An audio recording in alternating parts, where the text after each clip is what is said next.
Mimi katika mechi yangu ya kwanza kushuhudia ukiscore dhidi ya Mashujaa, bila shaka ilikuwa mechi ya kwanza, lakini bado unaendelea na consistency ile ile ambayo ulifunga dhidi ya Mashujaa, ulifunga tena dhidi ya Simba sasa.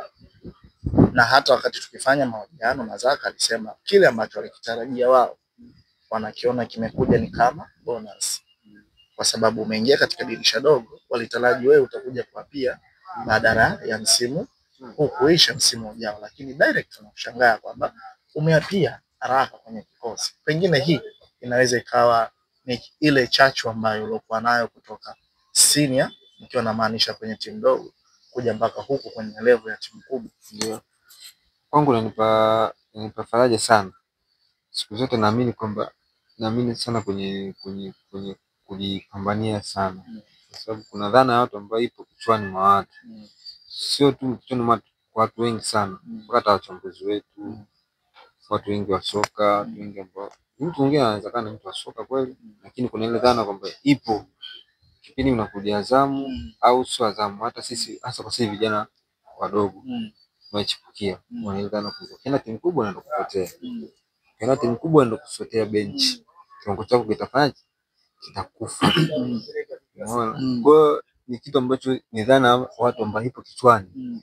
Kijana kidogo mdogo akaenda kwenye timu kubwa, habari yake kwisha.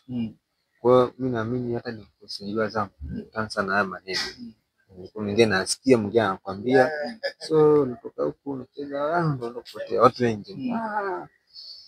Ila mimi binafsi nikajiuliza, ningekwambia sio muda sahihi, kakurupuka sio muda sahihi. Wao wananiambia muda sio sahihi. Mimi nikimuuliza sasa muda sahihi, muda upi sahihi wa mimi sasa kutoka hapo haipo na jibu. Sio wanasubiri na miaka 30 40 ndio muda sahihi. Sababu muda wangu kipindi na nguvu, unajua na nguvu, kijana na bado anahitaji na nguvu kupambana. Muda wangu mimi sasa kupata mafanikio. Unaponiambia sio muda sahihi, nikuuza muda wangu sahihi ni upi? Huwezi kuwa na jibu sahihi. Kwa hiyo huwezi kusubiri mimi na miaka 40 hivi nimesha ndio nitoke kidogo na mkubwa au nikapata mafanikio. Wewe una nguvu kwa muda sasa wewe sahihi kujipambania.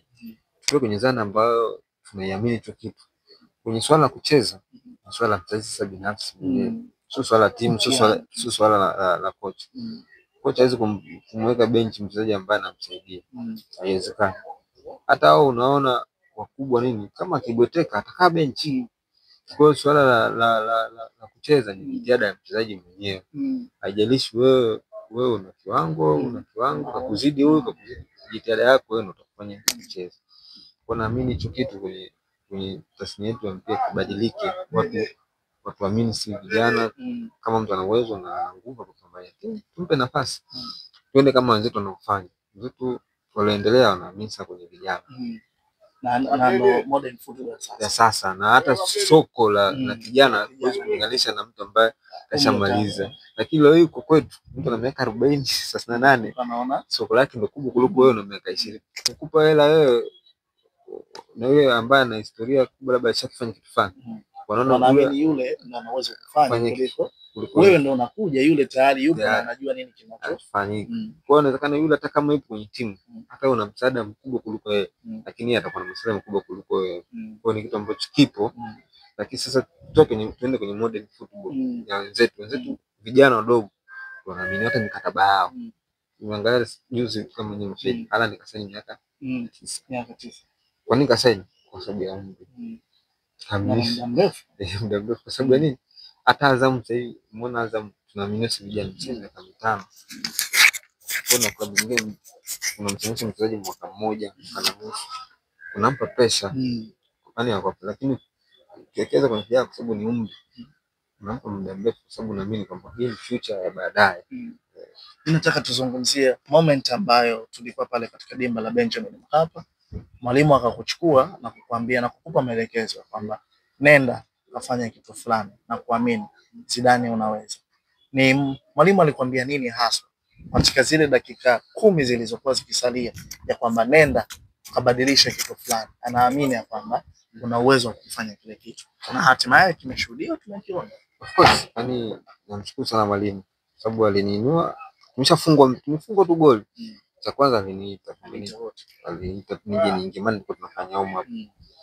Cha kwanza kati tunavaa niingie uwanjani, ananiambia Zidane unaenda kufunga. mwalimu anakuambia unaenda kufunga. Kama mwalimu kaka imani kwangu, basi kuna kitu ambacho labda yeye anakitarajia nimpatie. Hakuna namna zaidi ya kufunga. Hakuna namna zaidi ya kufunga au kusaidia timu yangu chini. Kwa hiyo kwangu ilikuwa ilinipa moyo kujiamini na kwenda kumwonyesha kwamba hata kama ni dakika 2 dakika 3, kama sijafunga basi nisaidie timu ifunge, sababu tuko nyuma goli moja. Kwa hiyo hakuna namna ya kubadilisha furaha yetu zaidi ya kwenda kufunga au kusaidia timu yangu kufunga. Kwa hiyo na ile moment nimeenda nikafunga, of course kwa mwalimu ilikuwa faraja sana. Unajua mwalimu anapofanya sababu ndio kumlipa, kwa ajisikia faraja mara 2. The way tuizungumzia moment ambayo Faisal alikuwa na mpira. Tayari ulikuwa unatarajia kwamba Faisal mpira ni akona kwenda kuniwekea mimi, ama ulitarajia ile moja kwa moja tana aliyoifanya Faisal pale? Ulijua moja kwa moja hili dicho alenki mtu mwingine yoyote ila ana focus kwangu. Kabla hujamsifu mfungaji, msifu anampigia pasi.